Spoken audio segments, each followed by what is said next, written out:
Djamba, Petit Nuage et les Arlequins. Une histoire sur la tolérance par les élèves de CM2 de Monsieur Barkniki. Nous allons vous conter l'histoire de Djamba, un petit garçon de 11 ans, natif d'Afrique du Sucre. Il vient de déménager dans une ville appelée Lislelano. Nous sommes le jour de la rentrée scolaire et Djamba va pour la première fois rencontrer les autres élèves de sa nouvelle école baptisée Gâteau à la fraise. En entrant dans la cour de l'école, Djamba s'aperçut d'une chose toute particulière. Les autres élèves étaient habillés de façon étrange. Ils portaient tous des habits d'arlequin noirs et blancs.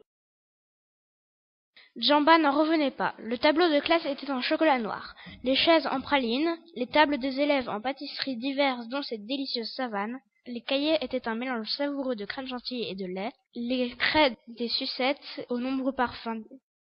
Djamba s'aperçoit qu'il n'est pas du tout le bienvenu car il est noir et que sous les arlequins se cachent des enfants à la peau blanche qui n'ont pas du tout envie d'intégrer à leur jeu un enfant différent d'eux.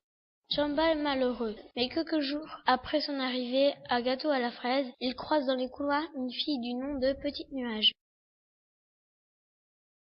Après avoir sympathisé, Djamba et Petit Nuage décident de réagir et de montrer aux arlequins qu'on ne doit pas juger les gens sur leur couleur de peau. Ils décidèrent donc de créer des affiches et de les coller dans toute la ville.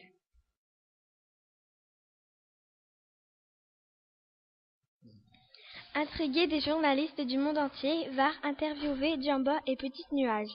Ils passèrent à la télévision dans de nombreux pays, dont l'Afrique du Sucre. Les arlequins commencèrent à réfléchir et comprirent qu'ils ne pouvaient pas continuer à rejeter Djamba et Petit Nuage. Ils leur demandèrent pardon et en sentant tant d'amour monter en eux, de toute leur vie, ils ne connurent pas du tout ce sentiment qui rend intolérant, le racisme.